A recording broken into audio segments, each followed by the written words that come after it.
பல பேர் கேட்பார்கள், இவ்வளவு தூரம் இந்த போர்க்களம் நிறைந்து இந்த போர்க்களத்திலே வந்து சண்டையிட்டு கடைசியிலே நீங்கள் தர்மரை ஜெயிக்க வைத்திருக்கிறீர்களே, நீங்கள் ஒருவேளை பார்த்திருக்கலாம். என்ன என்று கேட்டால், அந்த சூதாட்ட கழகத்திலேயே வந்து இருந்து சௌனியை விட நீங்கள் சர்வ வல்லமை படைத்தவர்கள், அங்கேயே நீங்கள் இவர்களுக்கு வெற்றியை தேடி தந்திருக்கலாமே என்று சொன்னால், அப்பொழுது பகவான் சொல்லுகிறார், தர்மன் என்ன பிரார்த்தித்தான் என்று கேளுங்கள். எல்லாவற்றையும் தோற்று நின்ற தருணத்திலே சகுனி சொல்லுகிறான், என்ன இது ஒரு பெரிய விஷயமா? உங்களிடத்திலே ஒரு அதிர்ஷ்டமான பொருள் இருக்கிறது. அவள் யார் என்று சொன்னால் திரௌபதி. அந்த அதிர்ஷ்ட பொருளை வைத்து விளையாடுங்கள். எல்லாவற்றையும் தோற்ற எல்லாவற்றையும் நாங்கள் ஒரு பக்கம் வைக்கிறோம், ஒரு பக்கம் திரௌபதியை வையுங்கள். இப்பொழுது நீங்கள் ஆடுங்கள், வெற்றி பெற்றால் எல்லாவற்றையும் எடுத்துக்கொண்டு போய்விடுங்கள் என்று சொல்கிறார். துண்ணும் அதிர்ஷ்டம் உடையவள் என்றே சொல்கிறார். தர்மராலே ஒன்றும் செய்ய முடியவில்லை. திரௌபதியையும் வைத்து தோற்கிறார்.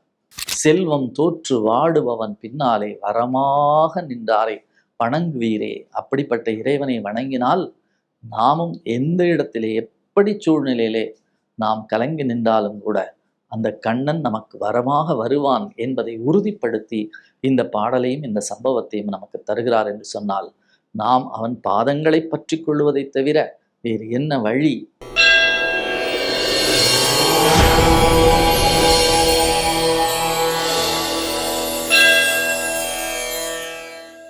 ஸ்ரீவித்யோபாசனாசக்தம் ஸ்ரீவித்யாபீடபூஷணம் ஸ்ரீவித்யா அபிநவம் வந்தே ஸ்ரீ கிருஷ்ணானந்த சத்குரு. தெய்வத்தமிழ் டிவி நேயர்கள் அனைவருக்கும் பணிவான வணக்கம்.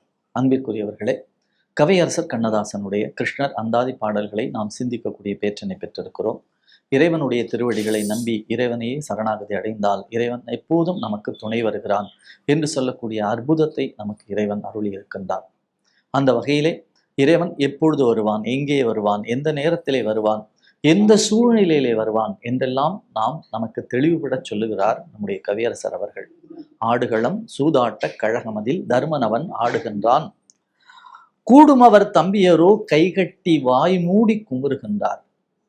தேடுபவன் துணை இல்லை, ஜெயிப்பதற்கும் வரவில்லை, செல்வம் தோற்று வாடுபவர் பின்னாலே வரமாக நின்றாரை வணங்குவீரே என்று சொல்கிறார்.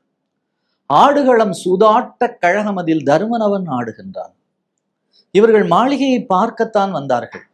அப்படி மாளிகையை பார்க்க வருகிற பொழுது எல்லோரும் சொல்லுகிறார்கள், கொஞ்ச நேரம் பொழுது போக வேண்டும், காலையிலே சாப்பிட்டாகிவிட்டது, மதியம் சாப்பாடு வரை நமக்கு ஏதாவது வகையிலே பொழுதுபோக்க வேண்டும். அப்படி பொழுதுபோக்குவதற்கான ஒரு வாய்ப்பு என்ன என்று சொன்னால், நாம் கொஞ்ச நேரம் சூதாடலாம். சூதாடுதல் என்பது மன்னர்களுக்கு இடையிலே இருக்கக்கூடிய ஒரு சாதாரண விஷயம்.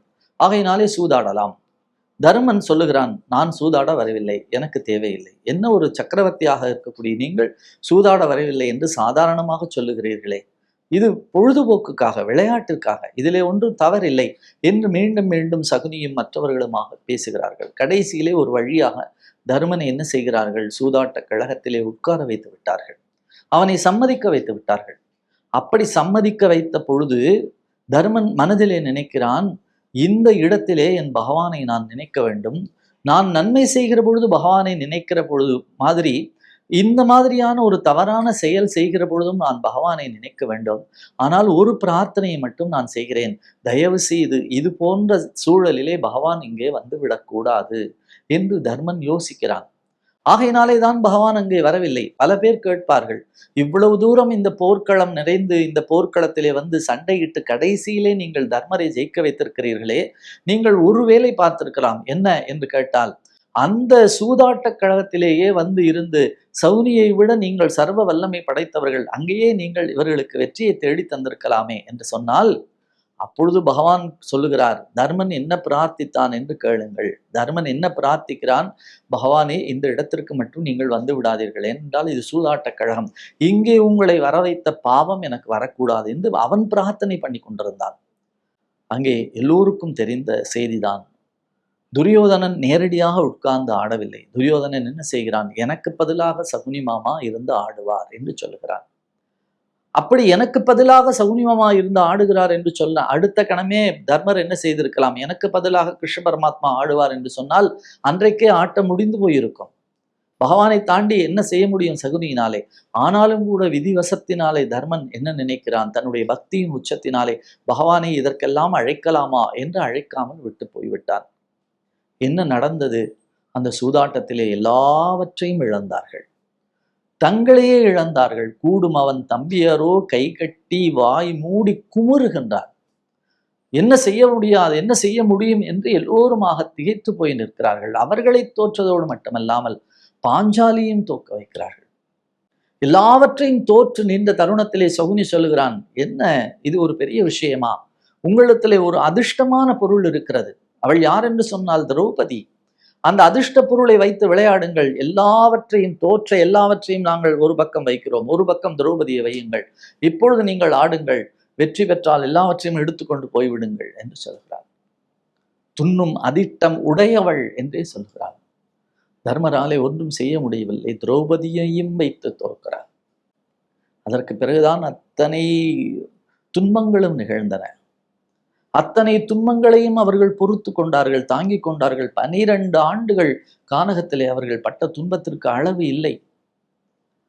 கனி மேலே இருந்து கீழே விழுந்தது. அது 12 ஆண்டுகளுக்கு ஒரு முறை பழுப்பது. அந்த சூழ்நிலையிலே அந்த முனிவர் அதை சாப்பிட வருகின்ற நாளாக இருந்தது. அவற்றிலே இருந்து பகவான் காப்பாற்றி விட்டார். துர்வாசர் சாப்பிட வருகிறார், சீடர்களோடு வருகிறார். இங்கே அக்ஷய பாத்திரம் கழுவி கவிழ்த்த பின்னாக அவர்கள் வந்து நிற்கிறார்கள். அந்த சமயத்திலும் பகவான் வந்து காப்பாற்றுகிறார். இப்படி ஒரு சம்பவம், 2 சம்பவம் அல்ல. 12 ஆண்டுகள் அவர்கள் அங்கே இருந்த பொழுதும், மறைந்து வாழ்ந்த அஜ்ஞாதவாசத்திலே ஓராண்டு இருந்து 13 ஆண்டுகளும் அந்த பகவான் பின்னாலேயே ஓடி வந்து உங்களுக்கு என்ன செய்ய வேண்டும் என்று காத்திருந்து செய்தான். என்ன ஒரு கேள்வி எழுகிறது, பகவான் ஏன் முதலிலேயே வரவில்லை என்று சொன்னால், தர்மனுடைய அந்த பிரார்த்தனை. முதலிலேயே நீ அங்கே வந்து விட வேண்டாம் என்று, ஏனென்று சொன்னால் அந்த இடம் புனிதமான இடம் இல்லை என்று பக்தியின் பொருட்டாக அவன் பிரார்த்தனை செய்து கொண்டான். அவன் தோற்பதை பார்த்து அவன் தோற்று நின்று அவன் கானகத்திலே 13 ஆண்டுகள் அவர்கள் பட்ட கஷ்டத்தை எல்லாம் யார் தாங்கினார்கள் என்று சொன்னால் பகவான் கிருஷ்ணர் தாங்கினார். பகவான் கூடவே இருந்தவர்களுக்கு அனுகிரகம் பண்ணினார். பீஷ்மர் ஒரு முறை கேட்பார், யோசித்து பாருங்கள், இந்த உலகத்திலே பஞ்ச பாண்டவர்கள் பட்ட கஷ்டம் எவ்வளவு என்று தெரியுமா? 5 பேர்களும் திரௌபதிக்குமாக சகல வல்லமையும் இருந்து அவர்களை சதா சர்வ காலமும் ரட்சிக்கக்கூடிய கிருஷ்ண பரமாத்மாவினுடைய மிகப்பெரிய துணை இருந்தும் அவர்கள் துன்பப்பட்டார்கள். அவ்வளவு துன்பப்பட்டார்கள் என்று சொன்னால் நம்முடைய துன்பங்களை எல்லாம் எங்கே போய் அடுக்குவது என்று பீஷ்மர் ஒருமுறை கேட்டார். அப்படித்தான் அவர்கள் செல்வம் தோற்று வாடி நின்ற பொழுது எம்பெருமான் கூடவே துணை வந்தார். அவர் யாருக்கு வருவார், எப்பொழுது வருவார், ஏன் வருவார், எதற்காக வருவார், எப்படி வருவார், யாருக்கும் தெரியாது. ஆனால் அந்த வருதலுக்கான, அவருடைய வருகைக்கான மிகப்பெரிய தேவையும் காரணம் இருக்கிற பொழுது அவரை பிரார்த்தித்து கொண்டே அவர்தான் சரணம் என்று யார் நிற்கிறார்களோ அந்த சூழ்நிலையிலே அவர் நிச்சயமாக வந்து தாங்கி நிற்கக்கூடிய மிகப்பெரிய தன்மை உடையவராக இருப்பார். அப்படிப்பட்ட அந்த தாங்கி நிற்கக்கூடிய தன்மை உடையவனாக எம்பெருமான் இருக்கின்றான், அவர்களுக்கு வெற்றியை தேடி தந்திருக்கிறான் என்ற வரலாற்றையும் செய்தியும் மிக தெளிவாக இந்த பாடலிலே நமக்கு சொல்லுகிறார். ஆடுகளம் சூதாட்ட கழகமதில் தர்மனவன் ஆடுகின்றான். கூடும் அவன் தம்பியரோ, அவர்களோடு எப்பொழுதும் கூடியிருக்கக்கூடிய தம்பியர், கூடும் அவன் தம்பியரோ வாய் பொத்தி வாய் மூடி கை கட்டி குமுறுகின்றார். தேடும் அவன் துணை இல்லை, ஜெயிப்பதற்கும் வரவில்லை. அங்கே நின்று அந்த சூதாட்ட கழகத்திலே அவன் நின்று அவன் ஜெயித்திருந்தால் அவன் மிக பிரம்மாண்டமாக ஜெயித்திருக்கலாம். ஜெயிப்பதற்கும் வரவில்லை. செல்வம் தோற்று வாடுபவன் பின்னாலே, எல்லாவற்றையும் இழந்த பிறகு அவன் வாடி நின்றானே, அப்படி அந்த வாடி நின்ற பொழுது அவன் எப்படி வந்தான் தெரியுமா? வரமாக வந்தான்.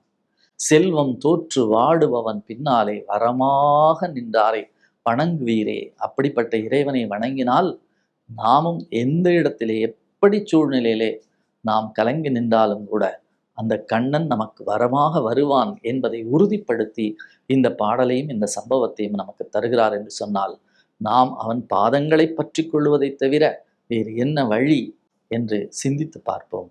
நிச்சயமாக அவன் பாதங்களை பற்றுவோம், நமக்கும் அவன் வரமாக வருவான். நன்றி, வணக்கம்.